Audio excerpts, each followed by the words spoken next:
Technical terms को study करेंगे, साथ में आप लोग नोट करते भी चलेंगे, ठीक है जी। चलिए सबसे फर्स्ट हम लोग स्टडी करते हैं लायबिलिटी। नोट करें,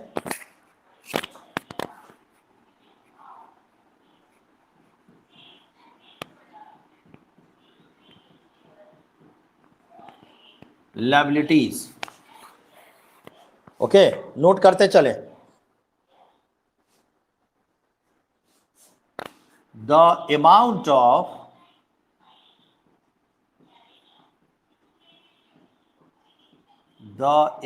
ऑफ नोट करते चले बच्चों, चाहे इसको ऐसे लिखिए,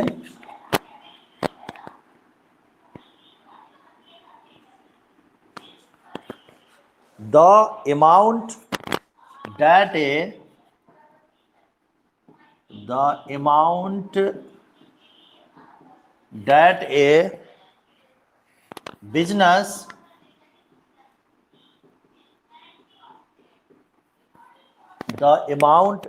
ए बिजनेस नोट करते चले साथ साथ में,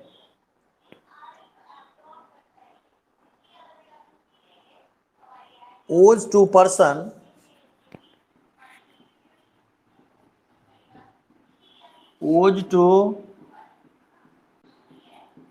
person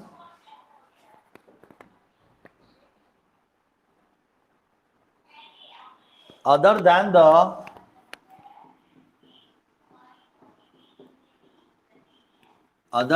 the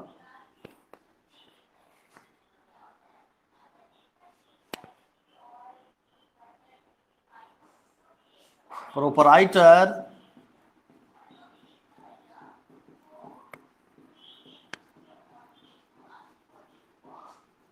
is called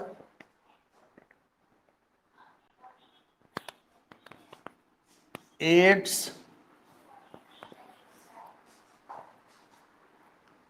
liability।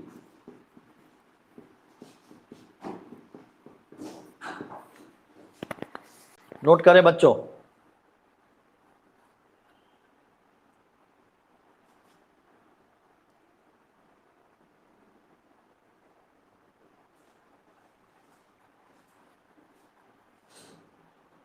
The amount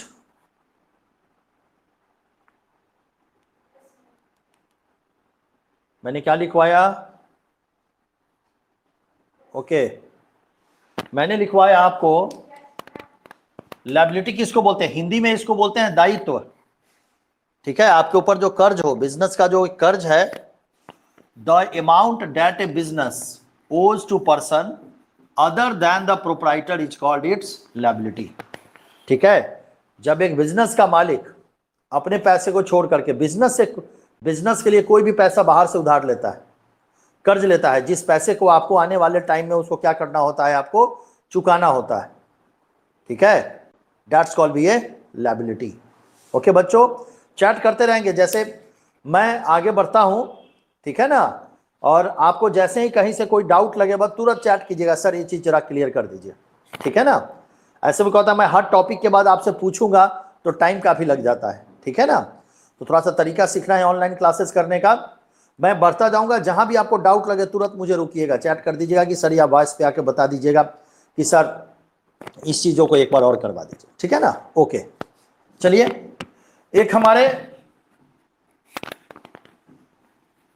scientist हैं, उन्होंने भी लायबिलिटी को डिफाइन किया, उसको भी हम लोग देख लेते हैं, ठीक है। अकॉर्डिंग टू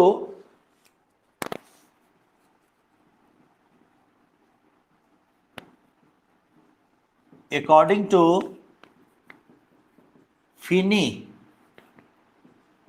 एंड मिलर,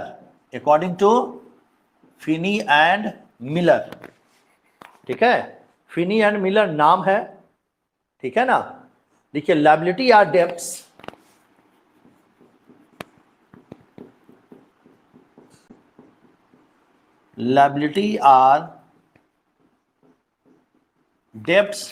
साथ साथ में बच्चों नोट करते चलिएगा। liability or debts, they are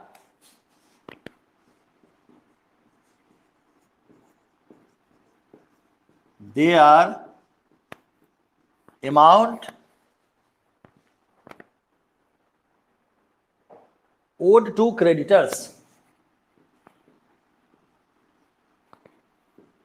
owed to creditors, owed to creditors।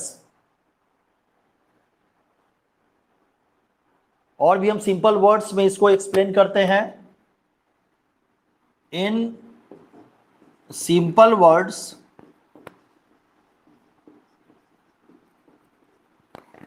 और भी सिंपल वर्ड में एक्सप्लेनेशन दे सकते हैं। Liability are the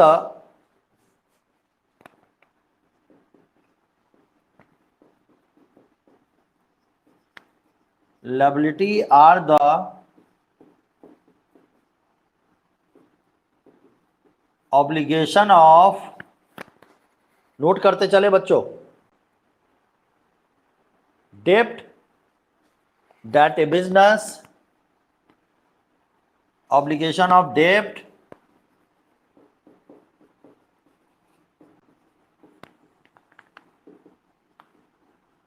that a business will pay in future,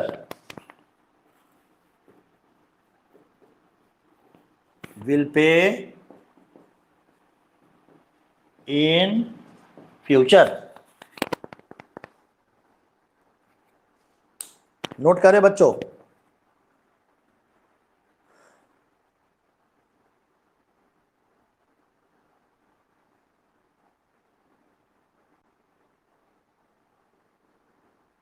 okay, करना कुछ नहीं है। देखो बच्चों, बड़ा आसान भाषा में समझा रहा हूं। एक हमारे साइंटिस्ट हैं फिनियर मिलर साहब, उन्होंने लिखा कि लायबिलिटी आर द डेब्ट, they are amount owed to creditors. Creditors किसको बोलते हैं? जिसे पैसा लेना होता है, ठीक है ना, लेनदार बोलते हैं। इसको आगे पढ़ेंगे, इसी चैप्टर में क्रेडिटर्स पढ़ेंगे, डेटर्स पढ़ेंगे, बहुत सारी चीजें, टर्म सबको सीख रहे हैं अभी हम लोग, ठीक है। तो लायबिलिटी क्या है? लायबिलिटी एक डेब्ट है, एक कर्ज है, एक ऋण है, जो कि क्रेडिटर्स को क्या करना होता है? चुकाना होता है।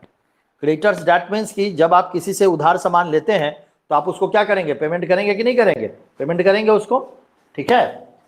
और कहता है सिंपल वर्ड में लायबिलिटी क्या है? एक ऑब्लिगेशन है, एक कर्ज है, एक डेब्ट है। लायबिलिटी किसका? बिजनेस का, जो कि आने वाले फ्यूचर में, आने वाले भविष्य में बिजनेस को क्या करना है? इसको चुकाना है। बिजनेस को क्या करना है? इसको देना है। ओके बच्चों, चलिए आगे बात करते हैं।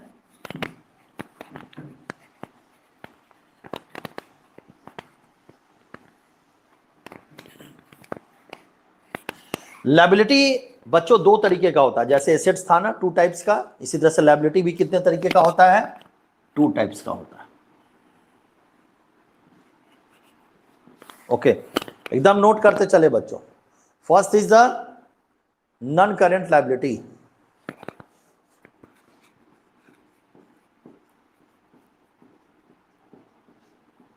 Non current liability. Second is the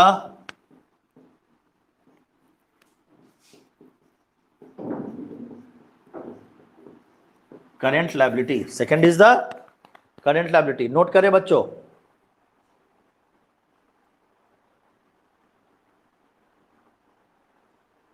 okay, सबसे पहले नॉन करेंट लायबिलिटी को देखते हैं।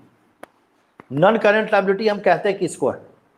ठीक है, लिखो बच्चों, non current liability are those liability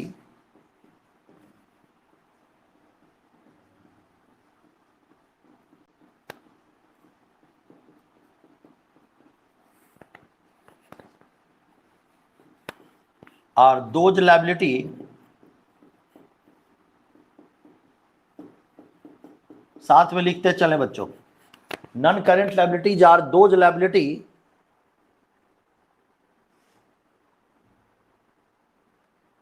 मैं थोड़ा टाइम देता हूं लिखने के लिए आप लोग को।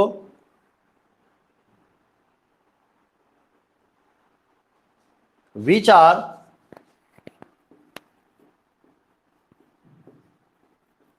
Payable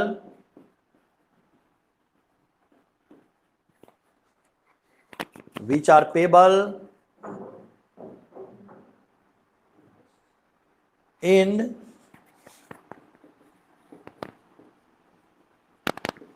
long term period,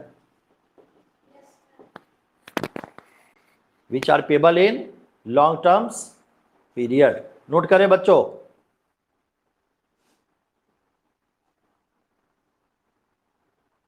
examples,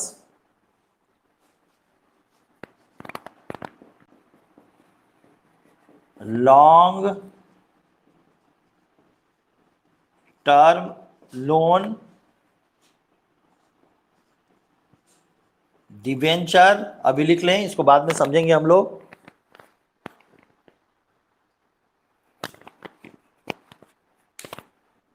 चलिए बच्चों एक्सप्लेनेशन करते हैं। लायबिलिटी को हम लोग दो पार्ट में डिस्ट्रीब्यूट करते हैं।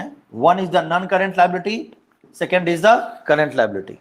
ओके, ये जो बच्चों नॉन करेंट लायबिलिटी है और ये जो करेंट लायबिलिटी है, दोनों का हम एक्सप्लेनेशन करेंगे। नॉन करेंट लायबिलिटी एक ऐसी लायबिलिटी, एक ऐसा कर्ज, एक ऐसी लायबिलिटी, एक ऐसा कर्ज जिसका पेमेंट आपको 1 साल से ज्यादा समय में करना होता है। जैसे आपने कर्ज लिया और इस कर्ज का पेमेंट आपको 1 साल, 2 साल, 3 साल, 4 साल, 5 साल में करना है, 10 साल में करना है, दैट्स के लिए non current liability. For example long term loan, आपने 5 इयर्स के लिए लोन ले लिया, ठीक है। Second is the debenture. बच्चों अभी इसको समझने की जरूरत नहीं है। Debenture is the security. Debenture क्या है? सिक्योरिटी है, जो कि जब कंपनी को पैसा चाहिए होता है तो कंपनी क्या करती है? डिवेंचर होल्डर से कलेक्ट करती है। क्या होता है, कैसे होता है, आगे हम लोग देखेंगे, ठीक है ना। अभी बस हम लोग को इतना ही देखना है कि liabilities are the classified in two forms. First is the non-current liabilities. Non-current liabilities those liability which are payable in long term period. इसको याद रखना है बेटा, इसको, ये वाला चीज को याद रखना है।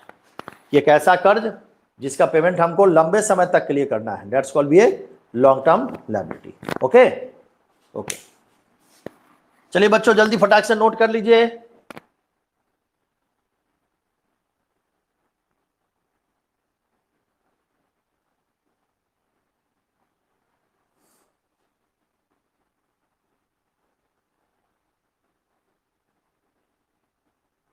ओके, कहीं भी बात समझ में नहीं आई बच्चों बोलेंगे।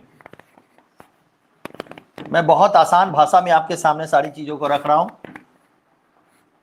चलिए नेक्स्ट देखते हैं, current liability.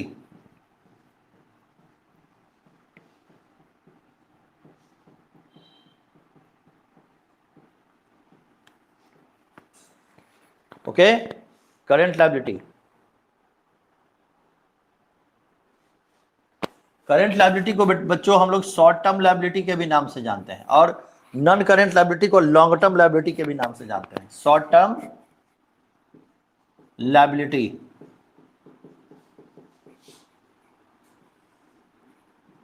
Short term liability, ठीक है।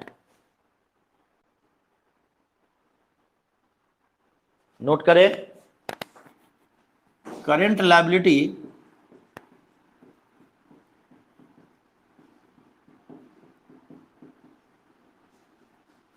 current liability are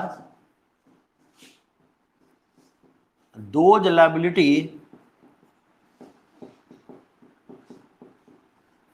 current liabilities are those liability, note करते चले, which are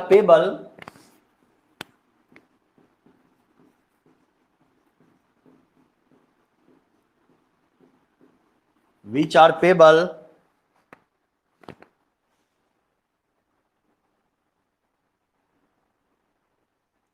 within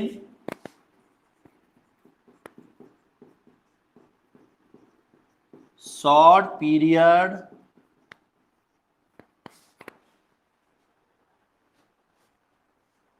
नोट करते चले,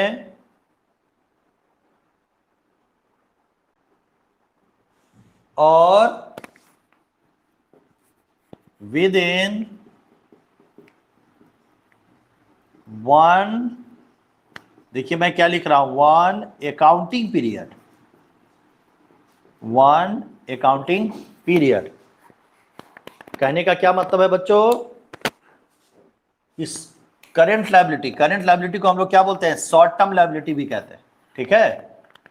short term liability that means कि एक ऐसा कर्ज, एक ऐसी लायबिलिटी जिसका पेमेंट आपको कब करना हो। देखिए शॉर्ट पीरियड का मतलब होता है अकाउंटिंग में एक साल के अंदर में, विद इन 1 ईयर, ठीक है ना, विद इन 1 ईयर में आपको इसका पेमेंट का। वन अकाउंटिंग पीरियड का क्या मतलब होता है, देखो बच्चों अकाउंटिंग पीरियड शुरू होता है 1 अप्रैल से टू 31 मार्च। बिजनेस जो साल होता है वो शुरू कब से होता है, 1 अप्रैल से, खत्म कब होता है, 31 मार्च को। तो बच्चों जो अकाउंटिंग पीरियड है ये 1 अप्रैल से शुरू होता है और 31 मार्च को क्या होता है, खत्म होता है, ठीक है। तो कहता है कि एक ऐसी लायबिलिटी जिसका पेमेंट हम लोग 1 साल के अंदर में कर दे, वन अकाउंटिंग पीरियड में कर दे, that's called be a current liability. Okay,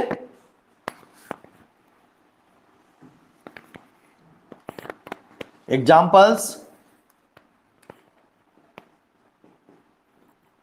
creditors,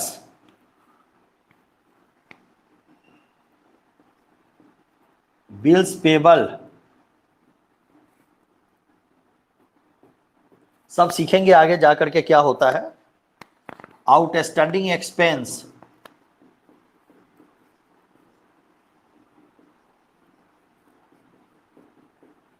EXP that means outstanding expense, bank overdraft,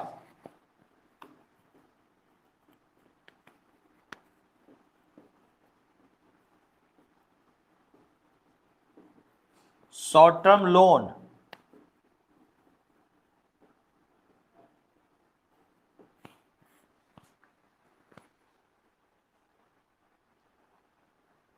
okay, these are the examples of current liability. फिर से क्रेडिटर्स को हिंदी में क्या बोलते हैं, लेनदार से पैसा लेना होता है।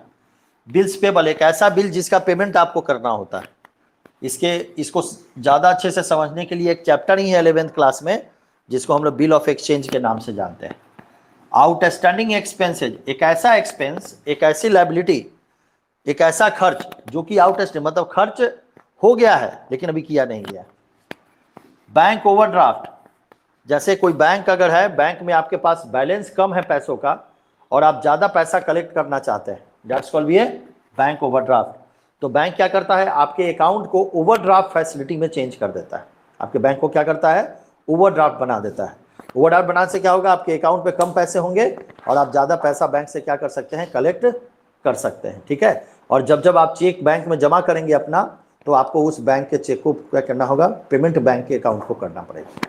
तो अगर बैंक के अकाउंट में कम पैसा हो और वो फैसिलिटी ज़्यादा की बैंक आपको दे दे, that's called be overdraft. Short terms loans, एक ऐसा लोन आपने लिया हो जिसको आपको 1 साल के अंदर में उसको चुका देना है, ठीक है, 1 साल के अंदर में उसका आपको पेमेंट कर देना है, that's called be a current liability और शॉर्ट टर्म लायबिलिटी। ओके बच्चों, कहीं से कोई दिक्कत हो तो रिप्लाई कीजिए।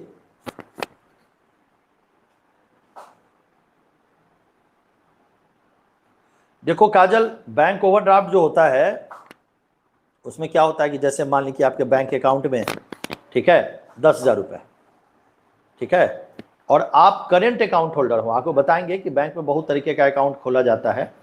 जैसे पहला अकाउंट होता है जिसमें आपको सेविंग अकाउंट्स होता है, दूसरा अकाउंट होता है करेंट अकाउंट होता है, एक होता है फिक्स डिपॉजिट अकाउंट होता है, एक होता है रेकरिंग अकाउंट होता है। तो होता क्या है कि बैंक में अगर आप current account holder, current account किसका खुलता है, बिजनेसमैन का, ठीक है ना। तो बिजनेसमैन जब करेंट अकाउंट खोलता है तो मान लीजिए कि एकाएक आपके अकाउंट में 50,000 रुपये हैं, आप बहुत अच्छे पुराने कस्टमर हैं बैंक के, और आपको 1 लाख रुपए की जरूरत पड़ गई, तब आप क्या कीजिएगा, ठीक है, आप क्या कीजिएगा। तो इसके लिए आपको क्या करना होता है कि बैंक के पास आप जाइएगा, मैनेजर से कहिए कि सर मुझे कुछ पैसे की ज़रूरत आ गई। तो मैंने बोला ठीक है, अकाउंट्स को ओवरड्राफ्ट कर लीजिए। तो आप ही का जो अकाउंट है वही अकाउंट अब क्या हो जाएगा, ओवरड्राफ्ट अकाउंट हो जाएगा। और बैंक क्या करेगी, जितना पैसा आपको चाहिए उतना पैसा आपके अकाउंट में डाल देगी, ठीक है। अब आपको क्या करना है, उस पैसे को खर्च कर लीजिए और धीरे धीरे बैंक का पेमेंट जो है उसको कंप्लीट कर दीजिए। इसको क्या बोलते हैं, बैंक ओवरड्राफ्ट। ओके, चलिए, और कोई दिक्कत बच्चों यहाँ तक नहीं है, चलिए, वेरी गुड।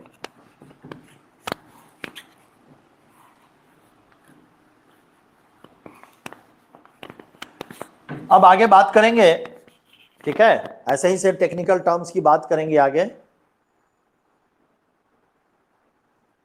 काजल डाउट क्लियर हुआ ना?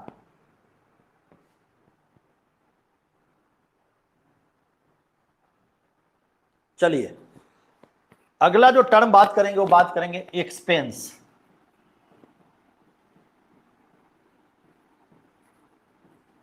एक्सपेंस, ठीक है,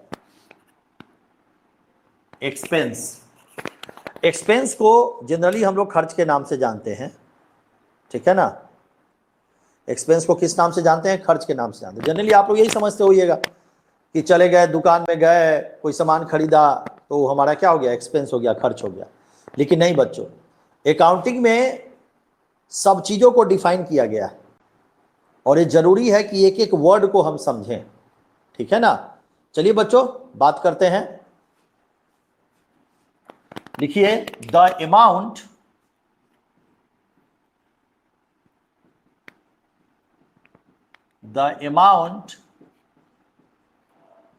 स्पेंट, नोट कीजिए, spent by the business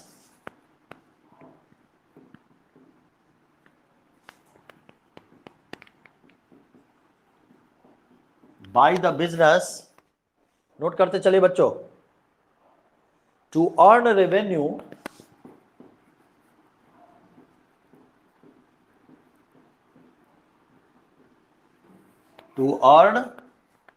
revenue is called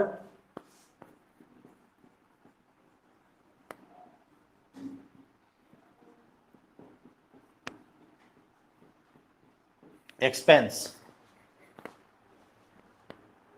note करें,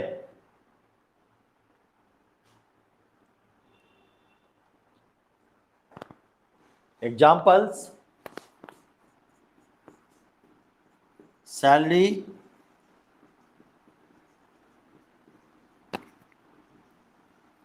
वेजेज, सबको नोट करें, रेंट, लाइट, नोट करते चले बच्चों, एंड वाटर, ऐसे लिखें, light, water and interest. Note करें बच्चों,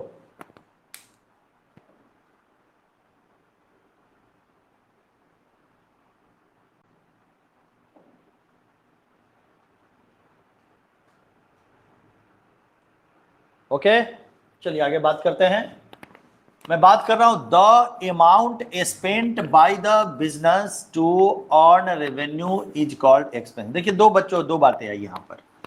द अमाउंट स्पेंट, हम पैसा खर्च कर रहे हैं। पैसा क्या कर रहे हैं? खर्च कर रहे हैं। किस चीज के लिए? किस चीज के लिए? Earn revenue. ये वर्ड जरा देखिएगा, कोई चीज पाने के लिए हम पैसा खर्च कर रहे हैं, ठीक है। अब जैसे मान लीजिए कि आपको जाना है, टावर पे जाना है कोई सामान खरीदने के लिए। आप टावर गए सामान खरीदने के लिए, तो टावर गए सामान खरीदने के लिए तो आप क्या करेंगे? आप यहाँ से ऑटो से जाएंगे या स्कूटी से जाएंगे, किसी चीज़ से जाएंगे ना। तो जिस चीज़ से जाएंगे उसमें क्या कुछ खर्च लगेगा? नहीं, 1 ही रुपये का लगे, 5 ही रुपये का लगे, 10 ही रुपये का लगे, लेकिन लगा कि नहीं लगा खर्च। तो आप जब किसी चीज़ को रेवेन्यू अर्न करने के लिए, जब कोई रेवेन्यू अर्न करने के लिए जब कोई खर्च करते हैं, that's called be a expense. Meaning समझिएगा, आगे बहुत सारे टर्म्स आएंगे जो कि एक दूसरे को कंफ्यूज करेंगे।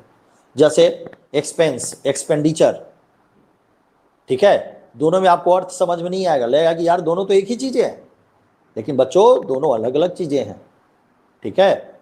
ये सब सारी चीज़ें बहुत सारे टीचर नहीं पढ़ाते हैं, ठीक है। लेकिन जब तक आपका बेस नहीं मजबूत होगा, जब तक आप एक टेक्निकल टर्म नहीं समझेंगे, पहला ही चैप्टर लोग अकाउंटिंग इक्वेशन से स्टार्ट करते हैं। अब बच्चों को एसेट्स पता ही नहीं है, लायबिलिटी पता ही नहीं है, कैपिटल पता ही नहीं है, एक्सपेंस, रेवेन्यू, ये सब पता ही नहीं है। लेकिन मेरे यहाँ नहीं, वैसा नहीं होता।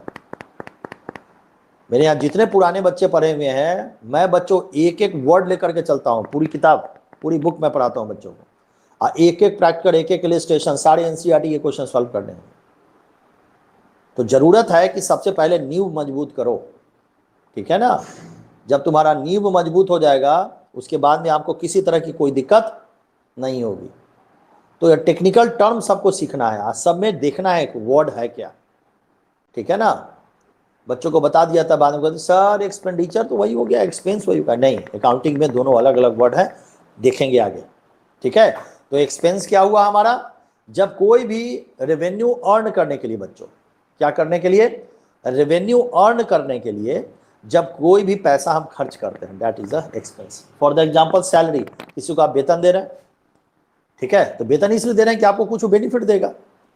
वेजेज, मजदूरी, रेंट, किराया दे रहे हैं आप, लाइट वाटर का खर्च दे रहे हैं, ये एक्सपेंस है।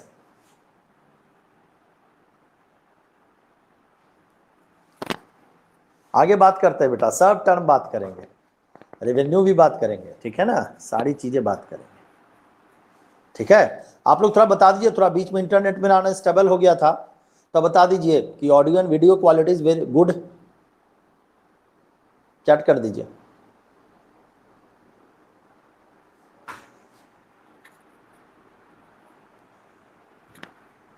ओके, चलिए आगे बढ़ते हैं।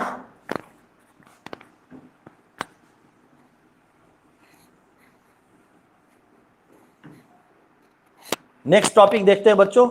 अभी हम लोग ने क्या देखा, एक्सपेंस, ठीक है। अब देखते हैं रेवेन्यू।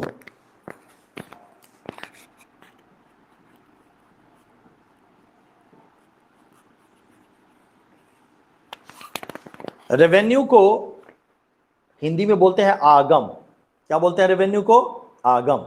नोट करें, the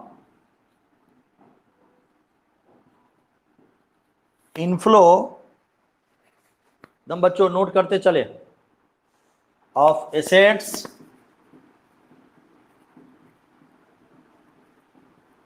the inflow of, inflow का मतलब क्या होता है, पैसों का आना, ठीक है ना। तो the inflow of assets due to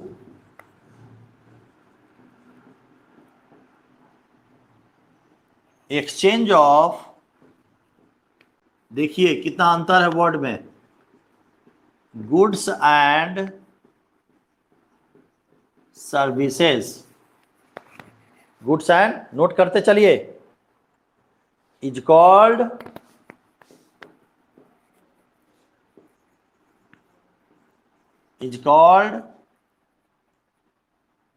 revenue. Note करते चले,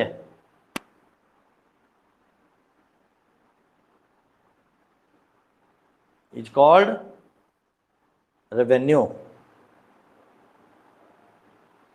एग्जाम्पल में आप बोल सकते हैं, रेंट आप पे कर रहे हैं तो एक्सपेंस हुआ, और रेंट अगर आप रिसीव कर गए, सेंटेंस क्या बोला, ध्यान से देखिएगा। इनफ्लो का क्या मतलब होता है, पैसे का आना, बिजनेस में जब पैसा क्या होता है, आता है, तो that is the inflow, okay. और कहता है कि inflow of assets, inflow of assets due to exchange of goods and services. Goods किसको बोलते हैं, सामान का आना जाना, ठीक है। हम अभी आपको क्या दे रहे हैं, सर्विस दे रहे हैं, इसके बदले आप मुझे क्या दीजिएगा, पैसा दीजिएगा, ठीक है। तो जब हम आपको सर्विस दे रहे हैं तो गुड्स और सर्विसेज, ध्यान से देखिएगा, गुड्स और सर्विसेज का क्या होता है, एक्सचेंज होता है। कस्टमर आता है आपसे कहता है कि आप मुझे गुड्स दीजिए, आप उसको क्या देते हैं, गुड्स देते हैं, वो आपको पैसा देता है। डॉक्टर के पास जाते हैं तो डॉक्टर क्या देता है आपको, सर्विस देता है, और उसके बदले वो आपको क्या देता है, पैसा देता है। तो जब आप गुड्स एंड सर्विसेज को जो आप एक्सचेंज करते हैं और उससे जो पैसा आपको मिलता है, that's called be a revenue, that's called be a revenue. बच्चों नोट करें, कहीं से डाउट हो बोले।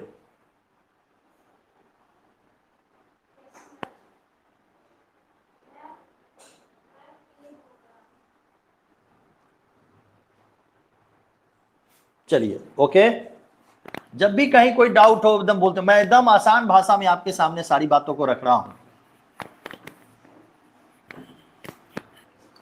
रेवेन्यू हो गया बच्चों, अब देखते हैं income.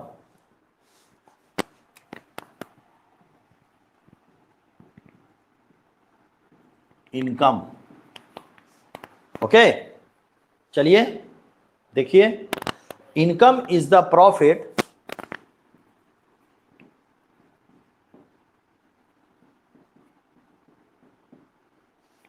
Income is the profit, note करते चले बच्चों, और इन ए, नोट करते चले, इन एन कर दीजिए, accounting period. Income is the profit earn in an accounting period. It is the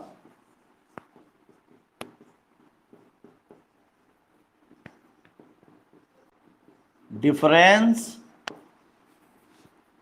between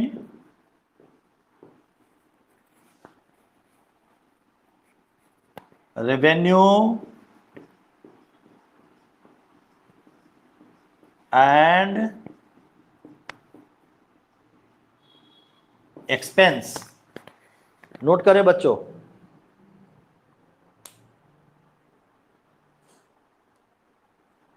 अगर फार्मूला के रूप में हम कहना चाहें तो हम क्या कह सकते हैं, income is equal to revenue minus expense. Okay, चलिए समझते हैं।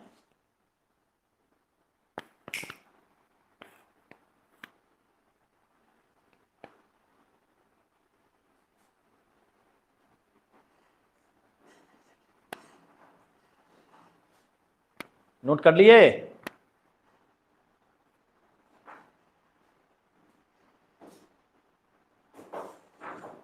चलिए समझते हैं।